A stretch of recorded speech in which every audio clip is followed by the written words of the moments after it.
लड़की हुई है एक प्रेरक कहानी। 2 दिन तो हुए थे माँ को घर आए हुए और सुबह सुबह ही माँ अपना सामान पैक करके वापस जाने की तैयारी कर रही थी। ऐसे ही तो ना आई थी माँ बेटे के घर। आने का कारण भी खास था। बहू की डिलीवरी हुई थी और दादी बनने का नसीब था माँ को। माँ दौड़ी दौड़ी खुशी खुशी अपने कॉलेज से छुट्टियाँ लेकर आई थी अपने पोते का मुंह देखने के लिए। एक बड़े कॉलेज में लेक्चरर होने के बावजूद माँ की सोच अभी भी ऑर्थोडॉक्स टाइप की थी, जो पहले से यह सोचकर बैठी थी कि पोता होगा तो अच्छा होगा।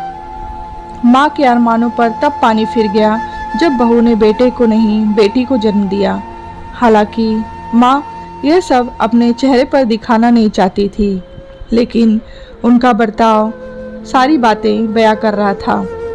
माँ को वापस जाने की तैयारी करता देख बेटा माँ के पास गया और माँ से बोला, माँ 2 दिन तो हुए हैं तुम्हें आने को और तुम जाने की तैयारी कर रही हो।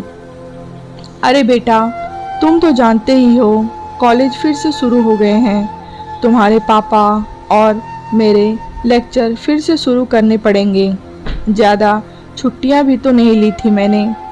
जाना तो पड़ेगा, लेकिन तू चिंता मत कर। थोड़े दिन बाद मैं और तुम्हारे पापा दोनों ही वापस आएंगे। अगले दिन सुबह सुबह माँ नहा धोकर जाने के लिए तैयार थी। बेटा किचन से चाय बनाकर माँ को देता है। माँ बेटे को बहू और पोती के बारे में पूछती है। बेटा कहता है दोनों सो रहे हैं। माँ बेटे से कहती है, खुशी की बात है बेटा, तेरे यहाँ लक्ष्मी ने जन्म लिया है, लेकिन मेरी मानो तो अब तुम और बहू मिलकर एक और बच्चा प्लान कर लो ताकि तेरी फैमिली पूरी हो जाए। हो सकता है मेरी बातें तुझे पुराने ज़माने की लगे, लेकिन थोड़ा प्रैक्टिकल होकर सोचो। बेटा अच्छे से जानता था कि माँ जो कह रही थी और जो कहना चाहती थी वह बातें दोनों ही बहुत अलग थी।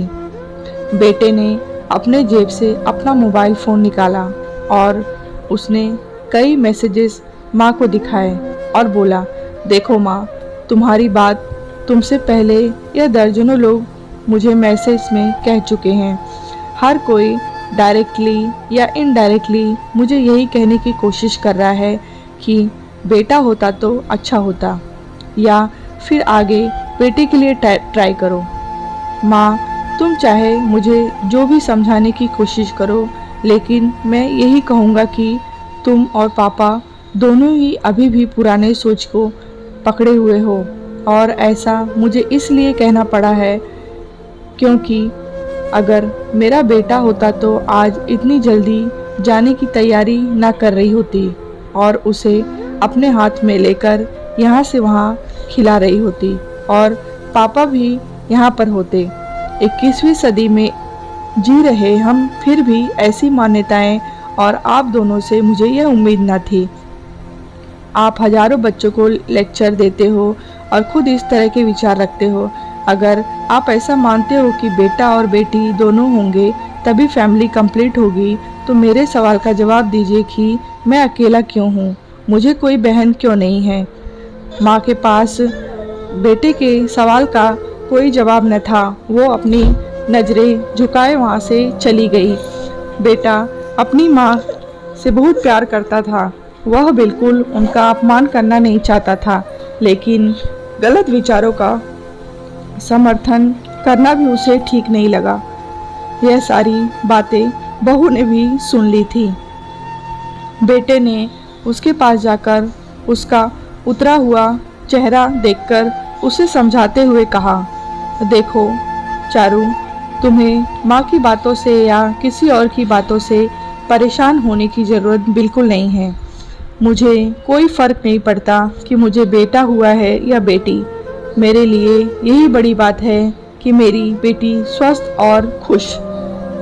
चारू बोली, मैं माँ की बातों से या किसी और की बातों से बिल्कुल परेशान नहीं हूँ, लेकिन हाँ, मैं परेशान ज़रूर हूँ।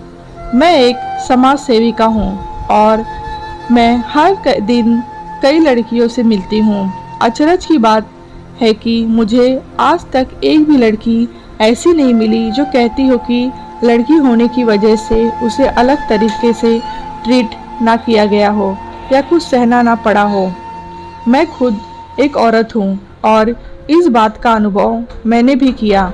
और अब जब हमारे घर में भी एक लड़की ने जन्म लिया है तो मैं परेशान हूँ। पति और पत्नी को समझाते हुए कहता है, कल्पना चावला, रानी Lakshmibai, P Sindhu, Pratibha Patil, mother Teresa, Kiran Bedi, list इतनी लंबी है कि कभी ख़त्म ही ना हो। क्या इन सब ने यह सब फेस नहीं किया होगा?